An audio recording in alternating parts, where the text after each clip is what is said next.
उठा लें, पता नहीं अब किसका सर फाट लिया होगा। हेलो। हाँ। अबे कोई अच्छी खबर सुनाना यार रॉकेट। क्या? अबे एक मिनट रुक। मैं मैं तुझे थोड़ी देर बाद कॉल करूं। अबे गाड़ी चला रहा हूँ, शारा फैसल पे हूँ। सामने टुल्ले खड़े हुए हैं यार, चालान करवाएगा क्या? अबे निशा भी है साथ में, समझा क्या? यार कोई उल्टी सीधी बात मत करियो, मैं बता रहा हूँ। अच्छा रुक रुक रुक। हाँ हेलो। अब बोल।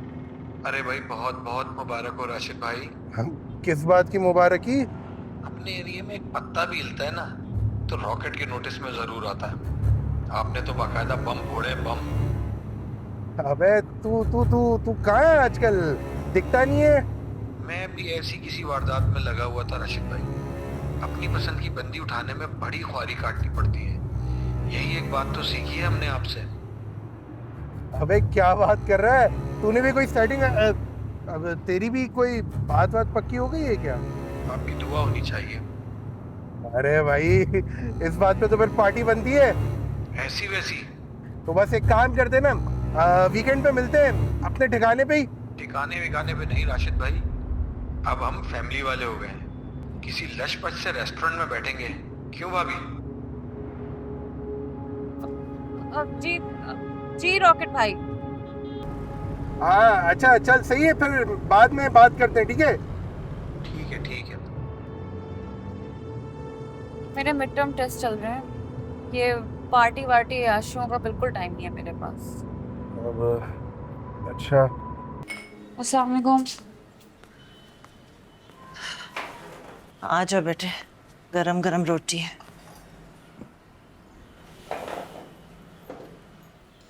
अस्सलाम वालेकुम मामू जान।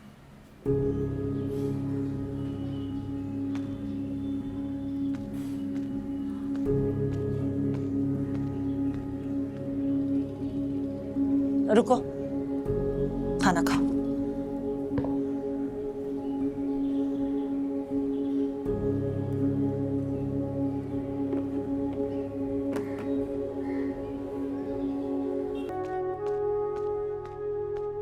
हारून।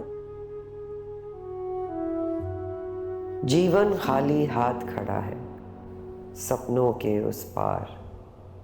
जीवन जिसकी बाहों में कोमल कोमल सपने थे, मीठे मीठे रिश्ते थे, प्यार की नाजुक कलियां थी, महफिल थी रंगरलियां थी, मस्त रंगी बरसातें थी, चांदनी की भीगी रातें थी।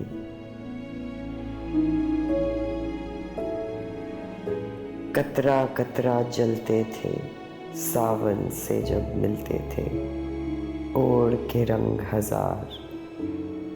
जीवन खाली हाथ खड़ा है सपनों के उस पार।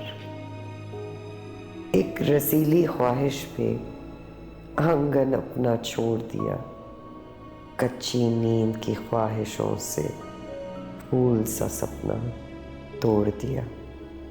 मीठे मीठे रिश्तों में जहर किसी का छोड़ दिया, खामोशी का साया है एक तन्हा हमसाया है। लम्हा लम्हा छोड़ रहा है, जीवन नाता तोड़ रहा है। देख ले मेरे यार, जीवन खाली हाथ खड़ा है सपनों के उस पार। शोख नशीले उलझे रिश्ते और उलझते जाते हैं, भड़कीले लफ्ज़ों के नीचे खामोश वफा गुम जाती है। शर्मीले लम्हों का फन छोटे रूप चुराती है, करके हार सिंगार जीवन खाली हाथ खड़ा है सपनों के उस पार।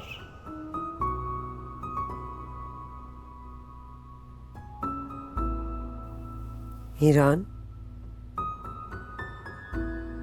अताउल्ला की बेगम ने खुदकुशी कर ली।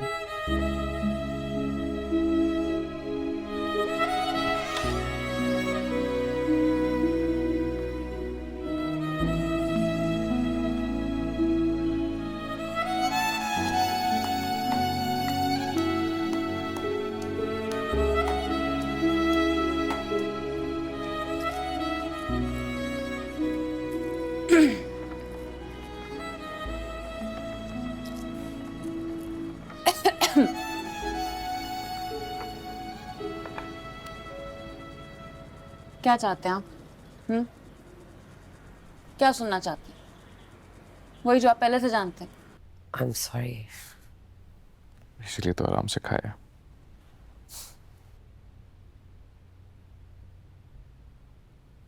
बस करो, याद करोगे क्या? नहीं, आपको समझने की कोशिश कर रहा हूँ। जो काम मैं आज तक नहीं कर पाई वो तुम करोगे।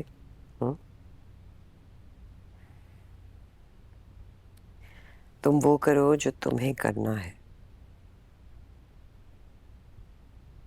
ताकि मैं आराम से बैठकर अपने आप को समझने की कोशिश कर सकूं। इस बार मेरे आश्रय पे मत रहना मीरान, ये काम तुम्हें खुद करना है।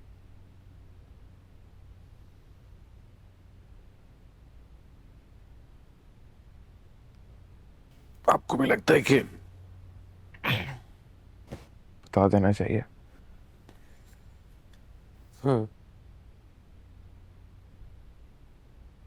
क्योंकि तुम्हारी तकलीफ मेरे अंदर एक टाइम बॉम्ब की तरह टिक टिक टिक कर रही है। मैं तो कहती हूँ कर दो धमाका। उससे क्या हुआ? एटलीस्ट तुम्हें वो पड़ा हुआ पानी नहीं पीना पड़ेगा। फिर शायद कुछ और पीना पड़ जाए। जैसे कि ये हम उसी दिन जानते थे जिस दिन मीरान के घर से वापस लौटे थे। दोस्ती कितनी भी तू तड़ाक वाली क्यों ना हो, नाना और नवासी के बीच एक हिजाब तो होता है ना। हम समझते थे तुम इतनी हिम्मत वाली हो कि खुद ही इस पर काबू पा लोगी, लेकिन ऐसा हथियार उठाओगी जिससे तुम खुद ही जख्मी हो जाओगी, ऐसा हम सोच भी नहीं सकते थे। तभी मायूस हुए।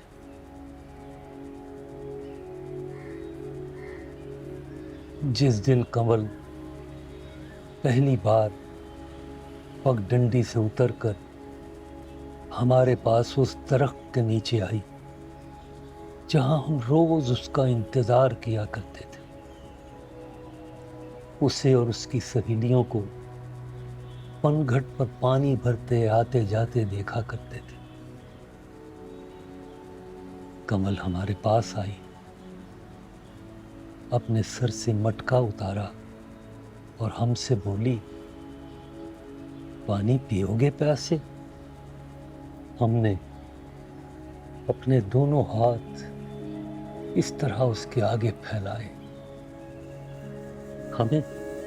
हमें उस दिन भी मालूम था कि हम उसके मटके का सिर्फ ठंडा पानी तो पी सकते हैं, लेकिन उसका हाथ नहीं थाम सकते। मजहब और जात की बहुत ऊंची दीवार हमारे बीच में खड़ी है। हमने अब्बा जी के बहुत डंडे खाए, भूख बर्दाश्त की, लानतें मलामतें सही, लेकिन फिर भी अपनी चचाजाद सलमा से शादी नहीं की। हिजरत के बाद ना वो दरख्त रहा, ना पगडंडी, ना ही पनघट। फिर भी हम कमल के नाम पर बैठे रहे आज तक। फिराक का दुख सह रहे हैं तुम्हारे सामने। ले गए वो साथ सारी जिंदगी की रौनकें। घर का ये आलम है उनके रूठ के जाने के बाद। जिस तरह देहात के स्टेशनों पे दिन ढले, एक सुकूते मुज़महिल गाड़ी निकल जाने के बाद। मुझे लगता है मुझसे भी वही गलती हुई है जो रमजान के बेटे ताउला ने किया। इस गलती में सिर्फ तुम शुमार नहीं, मैं भी हूँ। इनफैक्ट हमारे बड़े बुजुर्ग भी शामिल हैं इस गलती में। नतीजा तो वही है, होगा, हो सकता है नतीजा। ताउला की माँ को दूसरे के पैर में गिरकर रोना पड़ा। मेरी माँ तो अपने बाल नोच लेगी और आपका स्टेटस तो ताउला की बीवी से भी नीचे गिर जाएगा।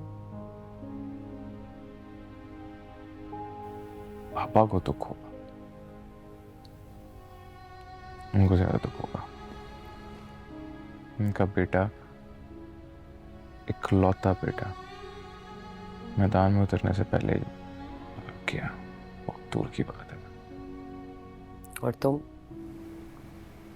तुम्हारे दर्द का क्या होगा? पता नहीं, पता नहीं। मेरी कहानी बहुत मुख्तलिफ है मामू जान। इसमें ना कोई पंघट पे, ना पगडंडी, ना कोई बरकत, ना कोई इंतज़ार, ना इतना टाइम, ना इतनी एनर्जी। मैं तो कहीं से भी रोमांटिक नहीं थी। सिर्फ सूखी सड़ी खुश्क टहनी। आपने पहली मुलाकात में यूं हाथ फैलाया और मैंने आपको ठेंगा दिखा दिया। पता ही नहीं चला कब, कैसे मैं फ्लॉप हो गई उसकी इमोशनल इन्वेस्टमेंट। जैसे चलते फिरते वायरस की तरह चिमट गई मुझसे।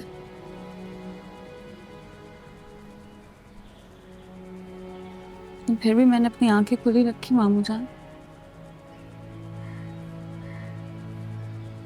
मोहब्बत में भी मैंने अपना फ्यूचर कॉम्प्रोमाइज नहीं किया। आपकी दीवार बनी बनाई थी, जात और मजहब की ऊंची लंबी स्ट्रॉन्ग सी दीवार, जिसको ना कभी आप पार कर सके ना कवल। मैं तो बीच मैदान में खड़ी थी मामू जान। मैंने अपनी दीवार खुद बनाई थी, ऐसी दीवार जिसको ना कभी मैं पार कर सकूं और ना वो। क्योंकि फिर ना मैं खुद को रोक पाती ना उसको।